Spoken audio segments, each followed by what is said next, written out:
ইনি হলেন হান্স জিমার, যাকে সারা দুনিয়া one of the best music composer নামে চেনে। ইন্টারস্টেলার, ইনসেপশন, দ্য ডার্ক নাইটের মতো আইকনিক সিনেমার আইকনিক মিউজিক এবং রিসেন্টলি রামায়ণ মুভির সাউন্ড ট্র্যাকও ইনিই বানিয়েছেন।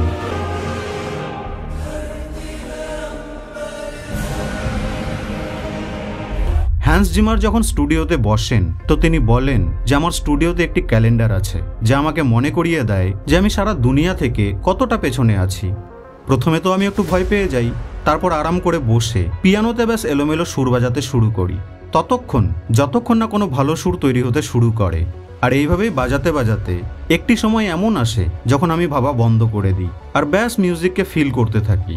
এরপর মিউজিকের সমস্ত টিউন নিজে নিজেই তৈরি হতে শুরু করে দেয়। এই সময় আমাকে আর কিছু করতে হয় না, সবকিছু নিজে নিজেই হয়ে যায়। এই সময় তিনি এক এমন মেন্টাল স্টেটে থাকেন যেখানে ভাবার আর কোনো প্রয়োজন পড়ে না, ব্যাস ফিল করতে হয়। এই স্টেটে তার মাইন্ড, মিউজিক এবং এনার্জি একটি পারফেক্ট ছন্দে বইতে শুরু করে। আর মস্তিষ্কের এই স্টেটকে মডার্ন সায়েন্স এবং সাইকোলজিতে বলা হয় ফ্লো স্টেট। ফ্লো অর্থাৎ সেই জোন যেখানে আপনি নিজেকে একেবারেই ভুলে যান, আপনার সমস্ত ডিস্ট্র্যাকশনস হারিয়ে যায়, সমস্ত সেলফ ডাউট চুপ হয়ে যায় এবং মনে হয় যে সময় যেন থেমে গেছে। এই সময় আপনি ব্যাস শুধু পারফর্ম করেন না, বরং নতুন কিছু ক্রিয়েট করেন। আর ইতিহাসের বহু মহান ক্রিয়েশন, আর্ট, ইনভেনশনস, ডিসকভারিজ এই ফ্লো স্টেটেই তৈরি হয়েছে। আর ভালো কথা কি জানেন যে এই স্টেটটি কোনো রেয়ার বা জেনুইন ব্যক্তির জন্য রিজার্ভ নয়, যে কেউ এই মেন্টাল স্টেটে যেতে পারে। এটি সবার জন্য অ্যাভেলেবেল রয়েছে, যদি সে নিজের মস্তিষ্ককে সেই হিসেবে ট্রেনিং দেয় তবে। আর আজ এই ভিডিওটিতে আমরা এটাই জানবো যে ফ্লো স্টেট কখন এবং কেমন ধরনের হয়, সেই সময় আমাদের মস্তিষ্কে কি কি চেঞ্জেস ঘটে এবং এমন 4টি মডার্ন এবং প্র্যাকটিক্যাল উপায়ও আপনাকে বলবো যা আপনাকে এই ফ্লো স্টেটে যেতে সাহায্য করবে। So let's begin. তো সব থেকে প্রথমে আমরা এটাই জানি যে এই ফ্লো স্টেট আসলে কি। এটিকে বোঝার জন্য কোনো জটিল ভাষার প্রয়োজন নেই। আপনার জীবনেরই একটি উদাহরণ থেকে এটিকে বোঝার চেষ্টা করি। দেখুন, যখন আপনি মোবাইলে ফ্রি ফায়ার বা পাবজির মতো গেমগুলিকে খেলেন তখন আপনি অ্যাকচুয়ালি সেই স্টেটে থাকেন। সেই সময় আপনি ভুলেই যান যে আপনার আশেপাশে কি হচ্ছে। আপনি নিজের আশেপাশের এনভায়রনমেন্ট থেকে একেবারেই কাট অফ হয়ে যান। আর কখন যে 2-3 ঘন্টা পেরিয়ে যায় আপনি তা জানতেই পারেন না। না খিদে, না ঘুম, আর না তো অন্য কোনো জিনিসের কথা মনে পড়ে। ব্যাস সেই গেম আর আপনি। আর এটিই তো হলো ফ্লো স্টেট। বাট এই ফ্লো স্টেটকেই জীবনের গুরুত্বপূর্ণ কাজগুলিকে করার সময় আনা আপনার কাছে একটু কঠিন হয়ে পড়ে, রাইট? তো এমনটা কেন হয়? তো দেখুন বন্ধু, ফ্লো স্টেট তখন আসে যখন আপনার মস্তিষ্ক একটি পারফেক্ট ব্যালেন্সে থাকে। যখন আপনার দক্ষতা এবং সেই কাজটির কঠিনতা ব্যালেন্সে থাকে তখন এই ফ্লো স্টেটকে অ্যাচিভ করা যায়। আপনি এই গ্রাফটিকে দেখুন, এটি হলো আপনার স্কিলস আর এটি হলো আপনার চ্যালেঞ্জেস। যখন এই দুটোই হাই থাকে, মানে আপনার কাছে স্কিলসও আছে এবং সেই কাজে চ্যালেঞ্জেসও আছে, তখন আপনার মস্তিষ্ক ফ্লো স্টেটকে অ্যাচিভ করার জন্য প্রস্তুত হয়ে যায়। আর এই জন্যই আমি ফ্রি ফায়ার গেমটির উদাহরণ দিলাম, কারণ সেই গেমটির স্কিলসও আপনার কাছে আছে আর স্কিল হিসেবে সেই গেমটিতে চ্যালেঞ্জেসও আছে। আর এই দুটি কম্বিনেশনের কারণেই আপনি ফ্লো স্টেটে চলে যান। কিন্তু যদি স্কিল কম থাকে আর চ্যালেঞ্জেস থাকে বেশি, তাহলে এই সময় আপনি অ্যানশিয়াস বা বেশি চিন্তিত হয়ে যান। ফর এক্সাম্পল, ধরুন কোডিং সম্বন্ধে আপনার সামান্য নলেজ আছে আর কেউ আপনাকে কাজ দিল একটি সফটওয়্যার তৈরি করার। তো এই অবস্থায় আপনি ফ্লো স্টেটকে অ্যাচিভ করতেই পারবেন না। অথবা স্কিল তো আছে অনেক বেশি কিন্তু চ্যালেঞ্জেস অনেক কম, তাহলে এবার আপনি বোর হতে শুরু করবেন। ফর এক্সাম্পল, ধরুন আপনি একটানা 5 কিলোমিটার সাইকেলিং করতে পারেন, কিন্তু কেউ আপনাকে একটানা মাত্র 1 কিলোমিটার সাইকেল চালাতে বলল, তো অবভিয়াসলি আপনি বোর হয়ে যাবেন। ফ্লো স্টেট হলো স্কিল এবং চ্যালেঞ্জের একটি ব্যালেন্স অবস্থা। এই ফ্লো স্টেটকালীন আপনার মস্তিষ্কে 3টি বিশাল পরিবর্তন ঘটতে শুরু করে। প্রথম হলো ডোপামিন রাশ। যেমনটা আপনি জানেন যে এই কেমিক্যালটি আপনাকে পুরস্কৃত করে। যখন আপনি প্রবাহ অবস্থায় থাকেন তখন এই ডোপামিন রাশ আপনাকে মোটিভেট করে। আর এই জন্যেই সেই সময় না তো খিদে অনুভব হয় আর না তো ক্লান্তি, কারণ আপনার মস্তিষ্ক অলরেডি পুরস্কারের মজা নিচ্ছে। দ্বিতীয় হলো ট্রানজিয়েন্ট হাইপোফ্রন্টালিটি। সোজা ভাষায় যদি বলি তো আপনার মস্তিষ্কে একটি অংশ আছে যে সবসময় জাজ করে, তর্ক করে। এর নাম হলো প্রিফ্রন্টাল কর্টেক্স।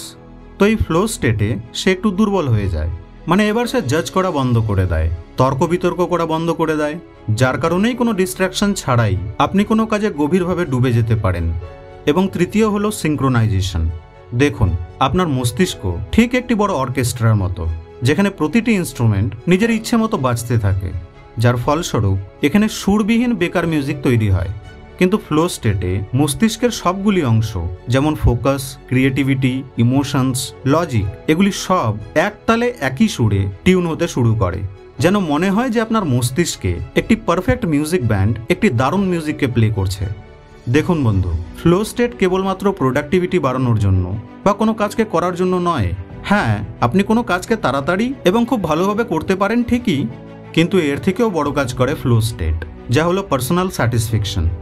ফ্লো হলো এমন অবস্থা যেখানে না তো কেবল আপনি প্রোডাক্টিভ হন, বরং এই অবস্থায় আপনি নিজেকে জীবিত এবং সন্তুষ্ট অনুভব করতে পারেন। এই অবস্থাতে ক্রিয়েটিভিটি তার চরম সীমায় পৌঁছে যায়। এখানে আপনি নিজের আইডিয়াগুলির সাথে খেলতে পারেন এবং নিজের বেস্ট ভার্সনের সাথে সাক্ষাৎ করতে পারেন। নিজের সেই বেস্ট ভার্সনের সাথে সাক্ষাৎ করার জন্য এবার আমি আপনাকে 4টি এমন প্র্যাকটিক্যাল এবং মডার্ন উপায়কে বলতে চলেছি যা আপনাকে ফ্লোয়ের সেই চরম অবস্থায় পৌঁছাতে অনেক সাহায্য করবে। 1. Digital dopamine detox. Social media এবং ডোপামিনের গেমকে তো আপনি ভালোভাবেই জানেন। সোশ্যাল মিডিয়া আপনার ব্রেনের রিওয়ার্ড সিস্টেমকে হাইজ্যাক করে নেয়, কিন্তু যদি আপনি কোনো ডিপ কাজকে করার 1-2 ঘন্টা আগেই ডোপামিন রিসেট করে নিতে পারেন, তাহলে খুব দ্রুত আপনি ফ্লো স্টেটে যেতে পারবেন। ফর এক্সাম্পল, সেই ইম্পর্টেন্ট বা ডিপ কাজকে করার 1-2 ঘন্টা আগে সেই কাজের ব্যাপারে ভালো করে ভেবে নিন, বা জার্নালিং করুন বা লিখুন, অথবা ফোন ছাড়াই চুপচাপ কিছুক্ষণ বসে থাকুন। ব্যাস এমনি বসে থাকুন। এতে আপনার মস্তিষ্ক একটি খালি ক্যানভাস হয়ে যায়। এবার আপনার মস্তিষ্ক ফ্লোতে যাওয়ার জন্য একদম প্রস্তুত হয়ে যায়। দেখুন বন্ধু, ফ্লো আসলে একটি গভীর নদীর মতো জিনিস। যখন এখানে ডিপ ডোপামিনের বৃষ্টি হয়, তখন এই গভীর নদীও নালা হয়ে যায়। 2. Hack your boredom. এবার যখন আপনি মোবাইল ছাড়ে এমনি এমনি বসে থাকবেন, তো কিছুক্ষণের মধ্যেই আপনি বোর হয়ে যাবেন। কিন্তু এই বোর ফিলিংকে আরও একটু সময়ের জন্য সহ্য করতে হবে। দেখুন, বোর হওয়াকে ভয় পেলে হবে না, বরং আপনি এটিকে ফ্লোয়ের লঞ্চ প্যাড বানান। যখন আপনি বোর হন, তখন আপনার ব্রেন উদ্দীপনা চায়। ব্রেন চায় যে আপনি এইভাবে চুপচাপ বসে না থেকে কিছু একটা করুন। আর এবার যখন আপনি কোনো ইম্পর্টেন্ট কাজ শুরু করেন, যেমন পড়াশোনা, লেখা বা কোনো ডিপ কাজ, তো এবার আপনি খুবই দ্রুত ফ্লো স্টেটে পৌঁছে যাবেন। বোর্ডমকে অসুবিধে নয়, বরং ফ্লো স্টেটে পৌঁছানোর দরজা মনে করুন। 3. Pre flow rituals. যখনই আপনি কোনো ডিপ কাজ করতে বসবেন, তো তার আগে একটি ছোট রিচুয়াল করে নিন। যেমন নিজের হাতের তালুকে ঘষে সেই কাজকে করতে বসুন, বা নির্দিষ্ট একটি মিউজিককে শুনে সেই কাজকে করতে বসুন, বা 1 গ্লাস জল খেয়ে নিয়ে সেই ডিপ ওয়ার্কে বসুন। এই ধরনেরই কোনো একটি রিচুয়ালকে বেছে নিন। যখন আপনি বারবার এই প্যাটার্নকে করতে থাকবেন, তখন এটি আপনার মস্তিষ্কে একটি সিগন্যাল দেবে যে ফ্লো স্টেটে যাওয়ার সময় এসেছে, আর মস্তিষ্ক ইনস্ট্যান্টলি আপনার ফ্লো মোডকে অ্যাক্টিভেট করে দেবে। 4. The anchoring with pressure. দেখুন, আগের বলা 3টি স্টেপে আপনি জাস্ট ফ্লো স্টেটে যাওয়ার জন্য নিজেকে প্রস্তুত করলেন। ডিস্ট্রাকশন শেষ হয়ে গেছে, মস্তিষ্ক শান্ত হয়ে গেছে, আর কাজও শুরু হয়ে গেছে। কিন্তু এবার আপনাকে এই ফ্লোকে আরও গভীরে নিয়ে যেতে হবে, যাতে কাজ যেন শুধু চলে না, বরং আপনি যেন তাতে ডুবে যান। তো এর জন্য আপনাকে এমন একটি অ্যালার্ম সেট করতে হবে যা প্রতি 25 মিনিট পরপর যেন বাজে এবং নিজে নিজে বন্ধ হয়ে যায়। এই অ্যালার্ম একটি ছোট বিপ সাউন্ডও হতে পারে। এই ছোট অ্যালার্মের আর্জেন্সি আপনার মস্তিষ্ককে ফ্লোতে যাওয়ার জন্য ধাক্কা দিতে থাকে। যেভাবে এক্সাম দেওয়ার সময় লাস্ট 15 মিনিটের বেল বাজে, তখন কেমন ব্রেন একদম অ্যালার্ট হয়ে যায় এবং ঘোড়ার থেকেও স্পিডে দৌড়তে শুরু করে। আর অনেক সময় তো আপনি লাস্ট সেই 15 মিনিটে এত কিছু লিখে ফেলেন যতটা গত 1 ঘন্টাতেও লিখতে পারেননি। তো ঠিক সেভাবেই প্রতি 25 মিনিট পরপর বাজা সেই অ্যালার্ম সাউন্ড আপনার মস্তিষ্ককে জেন্টাল রিমাইন্ডার দিতে থাকে যে আপনি এখন ফ্লো স্টেটে আছেন। আর যদি ফ্লো ব্রেক হয়ে যায়, তবুও সেই ছোট অ্যালার্ম সাউন্ডটি শুনে আপনি আবার ফ্লো স্টেটে চলে আসবেন। এই 4টি স্টেপ আপনাকে ফ্লো স্টেটকে অ্যাচিভ করতে অনেকটা সাহায্য করবে, কিন্তু সবথেকে গুরুত্বপূর্ণ হলো আপনার স্কিলস এবং চ্যালেঞ্জেসের মধ্যে ব্যালেন্স। যদি কোনো কাজে অনেক বেশি চ্যালেঞ্জেস আছে, তাহলে নিজের স্কিলস মানে দক্ষতাকে বাড়ানোর উপর কাজ করুন। আর যদি স্কিলস বেশি থাকে, তাহলে কাজের মধ্যে চ্যালেঞ্জেস বাড়ান। যে ব্যক্তি স্কিল এবং চ্যালেঞ্জের মধ্যে একটি পারফেক্ট ব্রিজ বানাতে জানে, তার কাছে ফ্লো স্টেটে যাওয়া ডাল ভাতের মতো ব্যাপার। আশা করছি এই ভিডিওটি থেকে আপনি অনেক কিছু জানতে ও শিখতে পেরেছেন। আপনাদের সঙ্গে আবার দেখা হবে নেক্সট ভিডিওতে।